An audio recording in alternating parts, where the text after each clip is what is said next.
Hey everyone, it's JVL here with Tim Miller of the Bulwark, and our friends in Canada caused some trouble the other day. The government of Ontario ran an ad during a baseball game in which they used audio of President Ronald Reagan talking about why tariffs were a bad idea and why fake patriots like to claim that they bring prosperity, but they don't. They actually kill jobs and slow down economies. Tim, let's start out by listening to the ad. Would love to. When someone says, let's impose tariffs on foreign imports, it looks like they're doing the patriotic thing by protecting American products and jobs. And sometimes for a short while it works, but only for a short time. But over the long run, such trade barriers hurt every American worker and consumer. High tariffs inevitably lead to retaliation by foreign countries and the triggering of fierce trade wars. Then the worst happens. Markets shrink and collapse, businesses and industries shut down, and millions of people lose their jobs. Throughout the world, there's a growing realization that the way to prosperity for all nations is rejecting protectionist legislation and promoting fair and free competition. America's jobs and growth are at stake. So we've had some fallout since then, Tim. First of all, the President of the United States cut off all trade negotiations with Canada. As a result, he didn't like this. Seems kind of dramatic. Doesn't like seeing things on TV. Now, keep in mind, it wasn't the government of Canada that ran the ad. It was the government of Ontario. So I guess he thinks the Prime Minister of Canada should have the power to prevent the head of the Ontario government from running ads. Is that how free speech works? Yes. I think yes. He thinks that, or he's not really sure. Ontario kind of sounds like Ottawa, so maybe it was the capital, and maybe it was actually Canada. I don't think that he's. My guess is he probably didn't take the time to really concern himself with the particulars. Yeah. But what I want to dig into is an intra-conservative question here, because we then had the Reagan Foundation rush out, and here's what they said. The Ronald Reagan Presidential Foundation and Institute learned that the government of Ontario, Canada created an ad campaign using selective audio and video of President Ronald Reagan delivering his radio address to the nation on free and fair trade dated April 25, 1987. The ad misrepresents the presidential radio address, and the government of Ontario did not seek nor receive permission to use and edit the remarks. The Ronald Reagan Presidential Foundation and Institute is reviewing its legal options in this matter. So the Reagan Foundation's position seems to be that the government of Ontario can't use words that the Ronald Reagan said in a radio address. That's interesting. There's a couple words in there that caught my ear. Selective and misrepresented. Yes. Because they don't. I read that statement, and then I read it the second time. Now you just read it to me, so I've heard it 3 times. And I'm still trying to figure out what was the misrepresentation exactly? Yes. And I can't quite figure that out. The selective, I guess, is the only answer to that, which is that they chose just a portion of a longer radio address. And so that, to me, just does bring something to mind, which is the 60 minutes long. Yes, right? Right? Yeah. Right, which is that, now... Yeah, the new standard in the Trump administration now is, I guess, if you're going to use audio or video of something that a politician said, you must use the entirety of that video, or else you might be liable to lawsuit. And you must use the entirety of that video unless you're liable to lawsuit, in particular if the video is something that Donald Trump doesn't like or he thinks hurts him, right? Only if Donald Trump. Only, right? So 60 Minutes, had to use the entirety of the Kamala Harris interview because Donald Trump was under the impression it was bad, and so it's kind of convoluted still why Barry Weiss's new boss settled with him, but I guess that in some way that he felt damaged by that. In this case, it was the old boss that settled. The old right. Yeah. Well, no, Barry. Oh, well, I guess still there. Yeah. I guess that is true. There's some overlap. outside. Come in. There hasn't been. Sure. We all know why it renunciation. happened. We all know why it happened. Yeah. Okay. Good flag though. We want to be accurate. And so that is, I guess, true here, where the Ronald Reagan Library wanted Ontario, and you're only allowed to do 60-second ads on TV. Yeah. Well, I mean, that's a problem, isn't it? And so I guess they wanted them to air the entire radio address. Something like that. So here's what's interesting. If you go and listen to the actual full address, there's nothing misleading. It turns out that Ronald Reagan was against tariffs. And he thought that's pretty well known. They did create economic harm. But here's what's interesting to me. There are three dynamics happening here. The first is that the Reagan Presidential Foundation intuits that the way to protect Reagan's legacy is to somehow represent as if Reagan would agree with Trump today. Right. Correct? Yeah. Yes. Okay. And you say intuits. I just want to throw out there possibly that it was asked. Also possible. Because it was a pretty quick succession. The Reagan Institute, whatever it is, put out the statement, and then Trump put out the bleat. Yes. So that could have been a coincidence, but there also could have been, the game could have been worked behind the scenes. But yes, either way, they either intuited it or told that they should make sure to ensure that Reagan's legacy was in line with whatever Trump would want today. All right. So interesting aspect number 2. Ronald Reagan seems to be the only U.S. president that Trump is not comfortable saying is a sucker and a loser. Because if this had been a clip of George W. Bush talking about tariffs, or Barack Obama, or George H.W. Bush, I imagine Trump would have said, yeah, that's right. That's what those suckers and losers thought. And they were wrong. That's a good observation. Yeah, I do feels wonder. Like he needs to Kennedy, genuflect. maybe? He has a Kennedy thing a little bit. Maybe. But he feels the need to genuflect before Reagan. Yeah. Which is interesting. Well, which brings us to the third part, which is that his running mate, J.D. Vance, is a critic of zombie Reaganism, right? Like there's a whole move. The entire idea of MAGA is that this zombie Reaganism, we got to get over it. It's stupid and it's wrong. Yeah. And we got to do something different. We got to do command state nationalism. And so you see like the weird like triangle of tension here. Like it doesn't add up. And I don't understand it. But I do think they probably understand something about their base and their voters here. Maybe they do. It's interesting. As usual, you're making me think about this a little differently. So I'm kind of doing this live fire, JVL. But I am again falling back on, I think this is an op. Like, and I think that it's like the thing that comes to mind for me is that the most likely scenario here is not that there is like they're thinking that deeply. And I guess there's like this instinctive question of why does he care about Ronald Reagan? Like that is something that we should maybe get back to. But to me, like I think maybe this is not really part of an ideological project or the internizing Republican feuds. And what's most likely is that Trump saw the ad, or that somebody saw the ad, right? Yeah. Like Doug Ford pushed back and said that they're watching it. They're going to re-air it tonight on the baseball playoffs. I'm sure just like our friend Sarah Longwell and the Republican Accountability Project and Lincoln Project and others have done the thing where they run the ads and, on the Golf Network at Mar-a-Lago. So like maybe it's that, like Trump saw the ad and he just doesn't like, and it's more of like it's less about Reagan, more about Canada.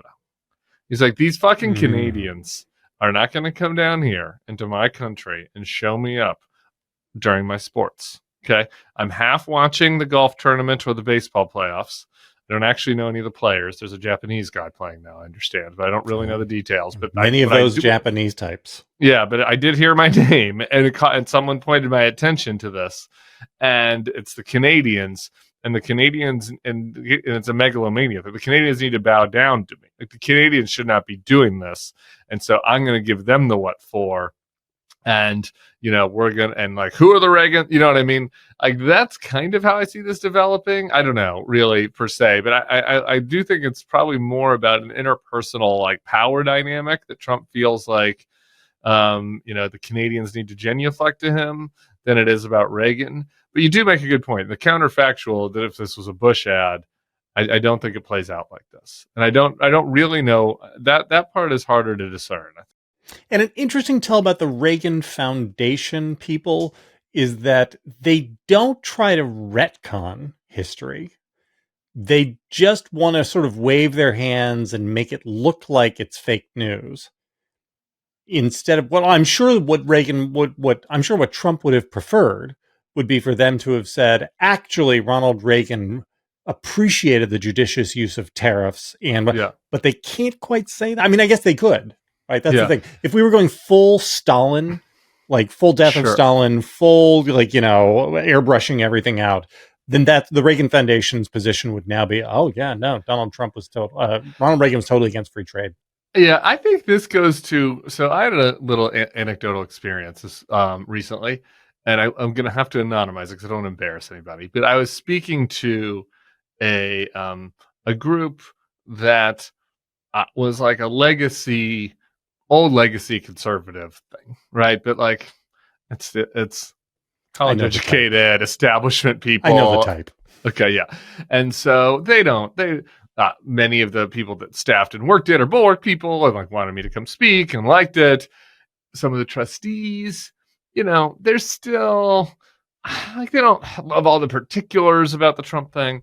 And one of the elder statesmen or whatever of the group like got mad at me during the thing and started like kind of lashing out about how I was being down talking too much, and they began talking by saying like, I get it. You might find Trump uncouth or you might not like this or you might not like that, but this, like we are in a organization right now that represents conservative values. And so you can't be going after the Republican president.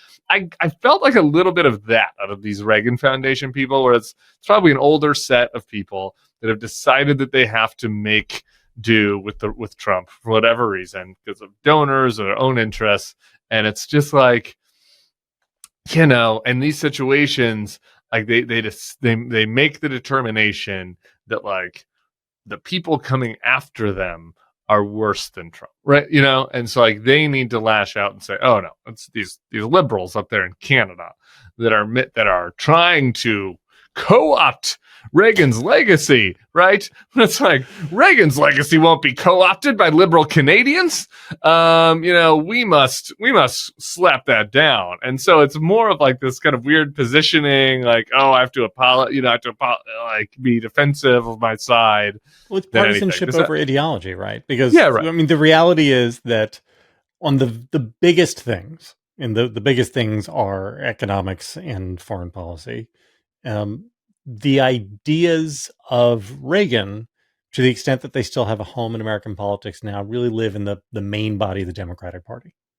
And not in everything, but just in terms of like the idea of the importance of NATO, robust American leadership in the world, free trade. And America is a place that we want people to come and live a good life and succeed here. And this was his farewell address, was about immigration. I don't want to overstate it, right? Yeah. I want to a lot of areas where there's disagreements, but like those core. Right. But the Reagan Foundation people seem to believe that actually that Reagan was a Republican first and an ideologue second. And so it is impossible that his ideas could live in another party. And we got to... It's the laundry. It's the old Jerry Seinfeld thing about rooting for the clothes. With the baseball team. We're rooting for the laundry. And Reagan and the people of the Reagan Foundation have to root for the people with their laundry on, no matter how far afield they get of his actual policy views on things such as trade. I think that's right. Speaking of laundry, just a really quick aside. Yeah. His outfit in that radio address, unbelievable. I mean, that green and black checkered shirt. Wow. I mean, that's a man who just knew how to look right behind the Oval Office desk. Casual, yet presidential. No orange makeup, I noticed there. No clown makeup. It doesn't look like. Maybe, some light, gentlemanly TV makeup. Do you ever go out to Rancho Cielo? Have I been to Rancho Cielo? Is that where the Reagan Library is in California? No, not the library, but that's his ranch. So that's I've never been to his ranch. I've been to the library.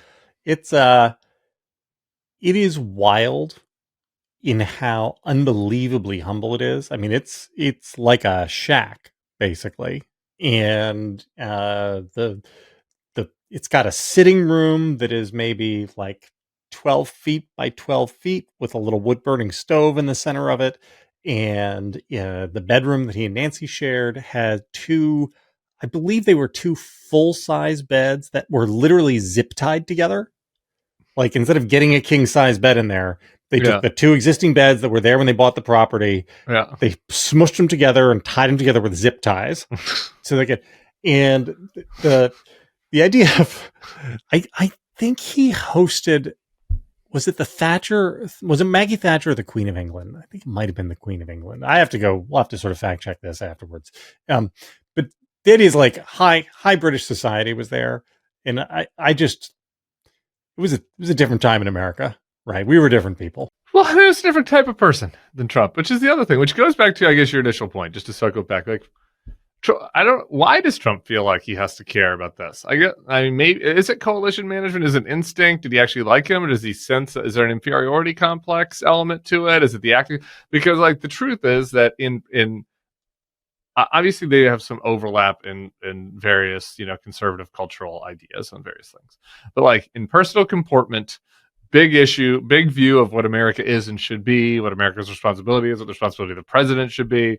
Like they're opposite, like they're not alike at all. And so you would think that Trump would just do the zombie Reaganism thing. Yeah, I think, and maybe I'm wrong. Maybe you'll tell me I'm wrong about this. I think even MAGA America is not ready to throw Reagan overboard yet. The Young Turks, like the J.D. Vances of the world, the Stephen Millers of the world, kids go to TPUSA events. They can do that. But the actual like rest of they are not at a place where they could stomach somebody standing in front of them and pissing on Reagan's legacy. They would feel like they had to say, no, well, that's not right. He's St. Ronnie. Last thing, Canadian Prime Minister Mark Carney went and responded to Trump's thing. Here's the video. For months, we have stressed the importance of distinguishing things we can control and things we can't control.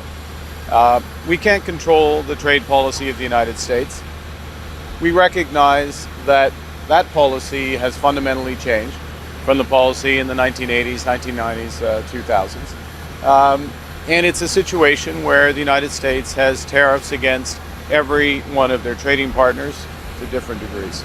And what we can also control, or at least heavily influence, is developing new partnerships and opportunities, including with the economic giants of Asia, which is the focus of this trip. So, it seems like Mark Carney knows what time it is.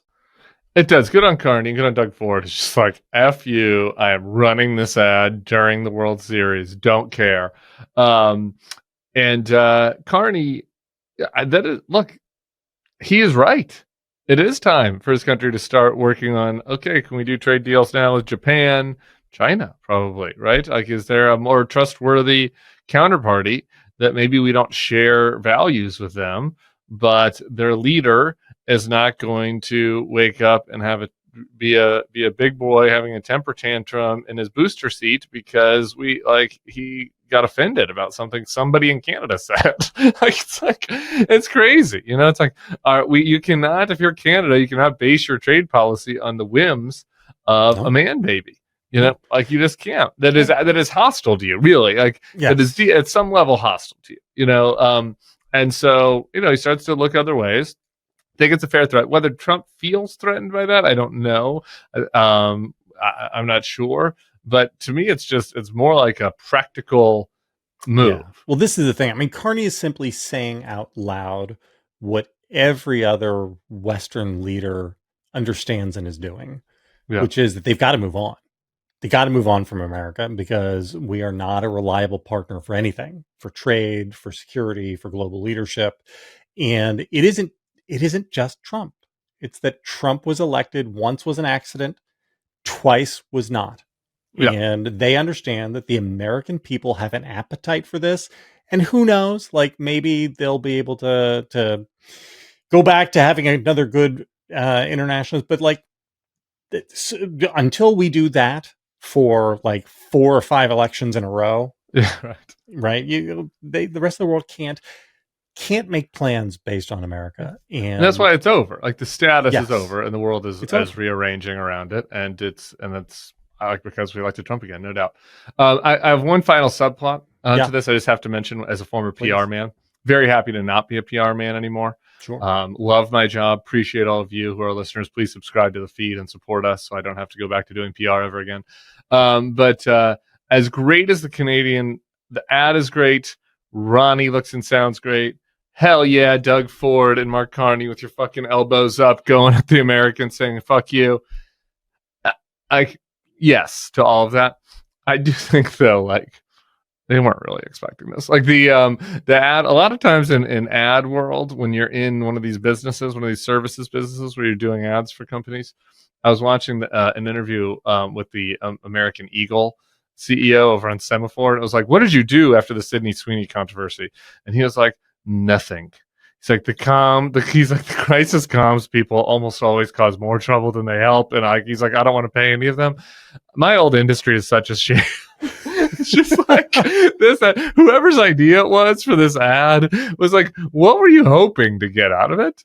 Like, it's a great ad in a vacuum. I like it. It was fun to watch. But were you hoping that Donald Trump and JD Vance were going to see it and be like, great point, Ontario? You just know that there's some little ad firm doing their best, working in Ottawa or working in Toronto, that was pitching an idea, like they wanted to get their 10%. No, you know what? I can because it's Canada. Yeah. And Canadians are so compulsively nice. I can see the thought process behind this ad being, wait a minute, how do we get through? We gotta go right to the American people. We gotta go over Trump's head and talk to them. How can we approach them, these conservative MAGA types, in language they'll understand? Yeah. Wait a minute. We'll just show them Ronald Reagan's own words about tariffs. Yeah. That's how we get through to them. I see. I understand, and I'm for it, and I liked it, and great instincts. I was a commentary on the PR industry, and not a comment on our friends up north who we love. And I was happy to go see when you bailed on them. Yeah, that's right. All right, guys, hit like, hit subscribe, follow the channel. There will be more, probably a lot of good news coming any day now. Any minute. Good luck, America.